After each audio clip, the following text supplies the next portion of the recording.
liberdade para chorar. Eita glória! Liberdade para servir. Eita glória! Onde o Espírito de Deus está, Aleluia! aí há liberdade. Eita glória! Amém! Nosso pastor Eugênio é uma bênção, meu irmão.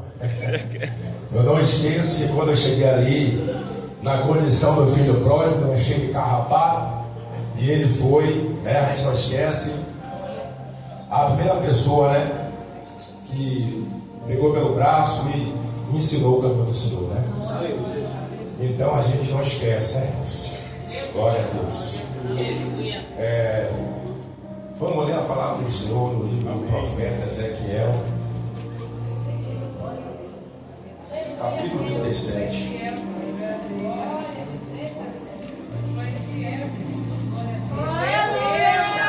Ezequiel 37. Nosso irmão Davi está ali, Marília, né, escondidos, mas Deus está vendo, né? Aleluia, louvado seja Deus. Ezequiel 37, no versículo 1 até o versículo 4, né? O tempo é curto, mas é bom, né? Ezequiel 37, versículo 1 até o versículo 4. O versículo 1 diz assim, irmãos: veio sobre mim a mão do Senhor, e Ele me fez sair no Espírito do Senhor, e me pôs no meio de um vale, e estava cheio de ossos, e me fez passar em volta deles, que eram muito numerosos, sobre a face do vale, e eles que estavam sequíssimos. O versículo 3: e me disse: filho do homem, porventura poderão reviver estes ossos? É uma pergunta que o Senhor Deus fez para o profeta Ezequiel. E o profeta Ezequiel respondeu: ó Senhor, tu o sabes. Então me disse: profetiza sobre estes ossos e dize-lhes: ossos secos, ouvi a palavra do Senhor. Vamos repetir, meus irmãos: ouvi a palavra do Senhor. Podeis assentar em nome de Jesus. Glória a Deus. Louvado seja o nome do Senhor. Meus irmãos, o rei Nabucodonosor, no ano de 605, invadiu Jerusalém. E nessa invasão, eles levam os nobres da sua época e os vasos sagrados da casa de Deus.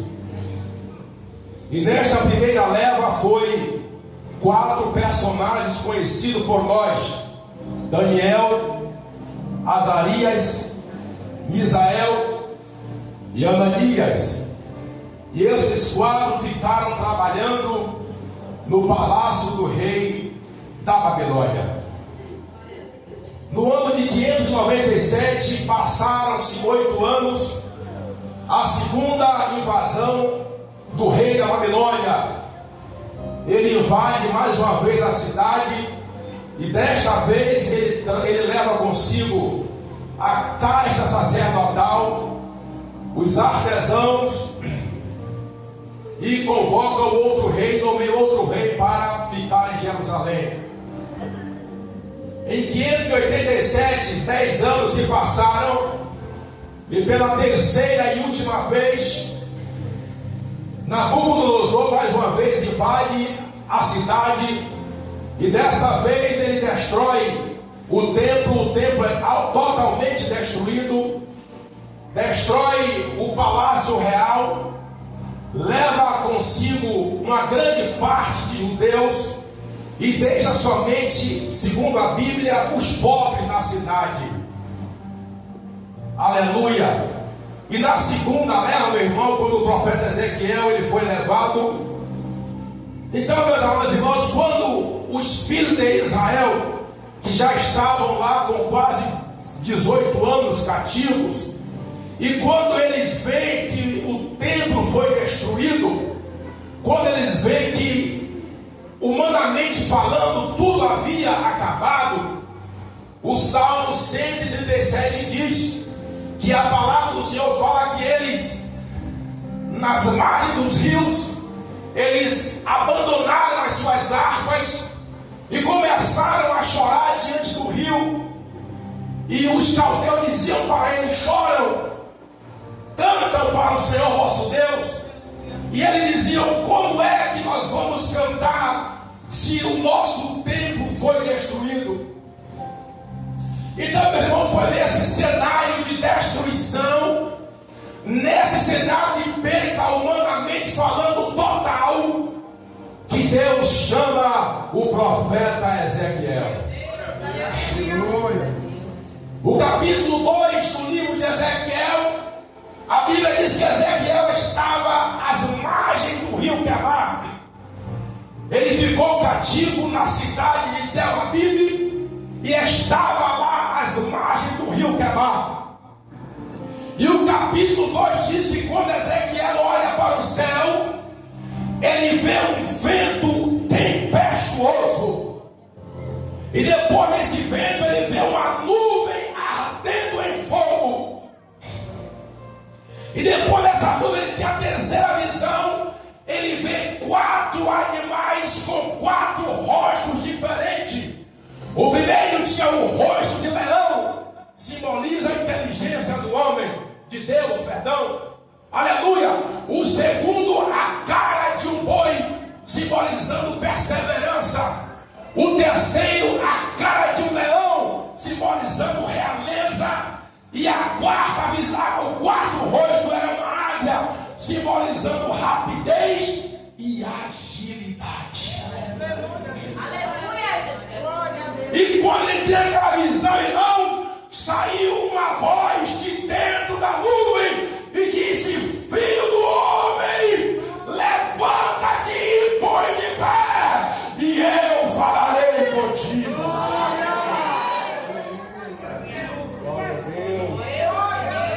Aleluia. E a Bíblia diz, meus irmãos, que Deus agora pega o profeta Ezequiel e leva ele até o vale. E o vale estava sequíssimo. E Deus disse para ele: profeta, comece a andar no meio do vale. Anda em redor dele para ver a condição que se encontra o meu povo. E Ezequiel começa a andar, a rodear não sei quantos dias ou quantas horas. Ele passou a rodear naquele vale. E quando ele completa a volta, Deus pergunta para ele: profeta, poderão reviver esses ossos? E o profeta olha para a condição, irmão, daquele vale e joga a resposta novamente para o Senhor e disse: Senhor, somente o Senhor é quem sabe. Aleluia. E Deus agora diz para ele: profetiza a esse vale que está morto. Profetiza a esse vale que foi enterrado. Profetiza e diga para ele: ossos secos, ouvi a palavra do Senhor. E diga para eles que quando eles acreditarem na palavra, eu enviarei o meu Espírito e colocarei eles de pé.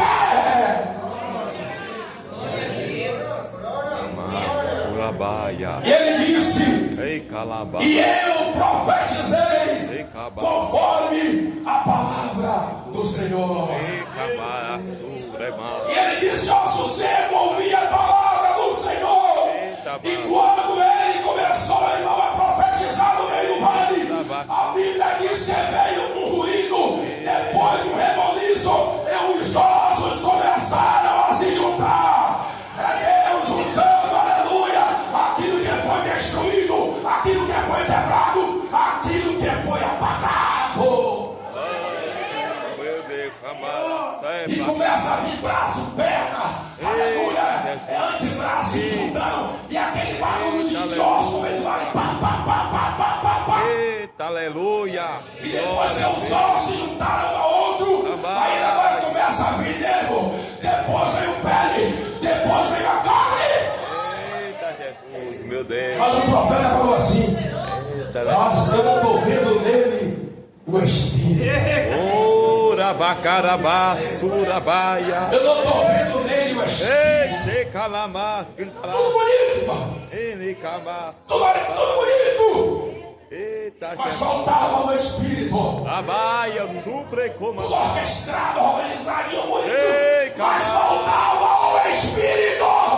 Eita, labá, serema, suriandarás.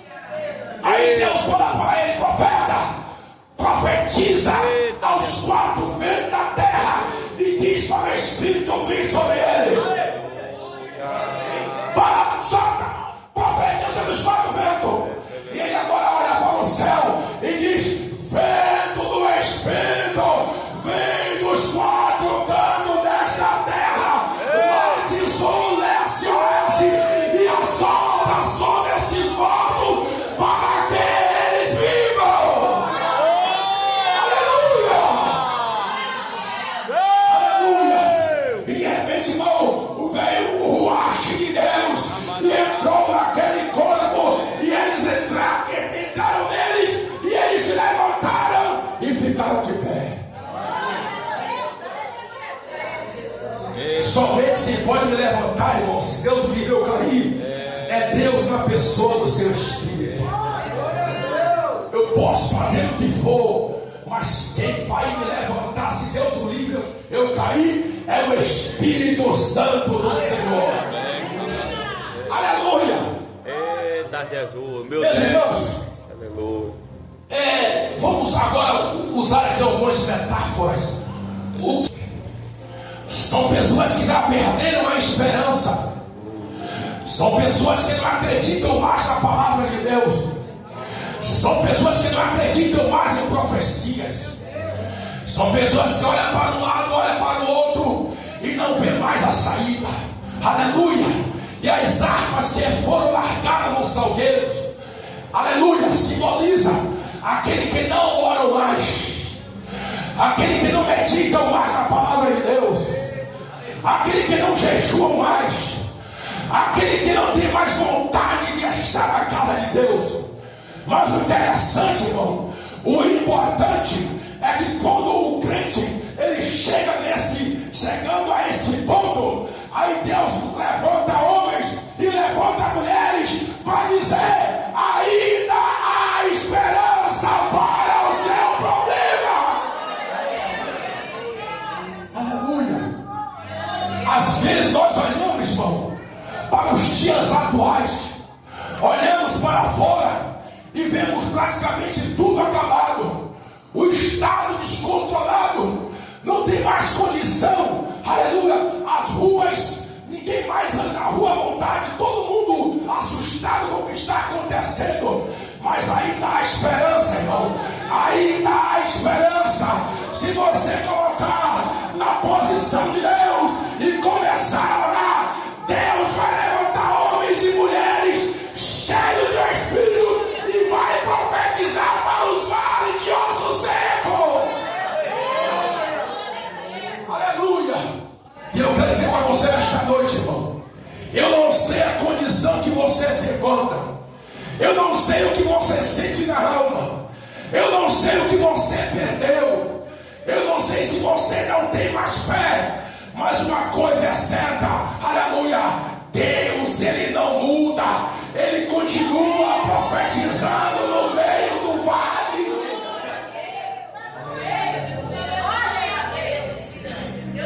O livro de Gênesis, capítulo 1, versículo 1, está escrito que Deus olha dos céus para a terra e ele narra lá, e a terra estava sem forma e vazia, e havia trevas sobre a face do abismo. Essa é, irmão, a condição da terra depois da queda de Lúcifer.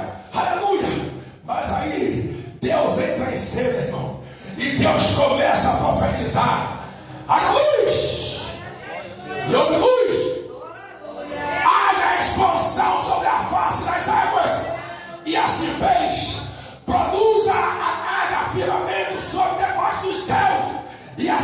fez, produza a terra animais, e assim fez, produza a terra os frutos da terra, e assim fez. Então Deus profetizou quando a terra estava o caos. Eu não sei se a sua vida, meu irmão, minha irmã, está o caos.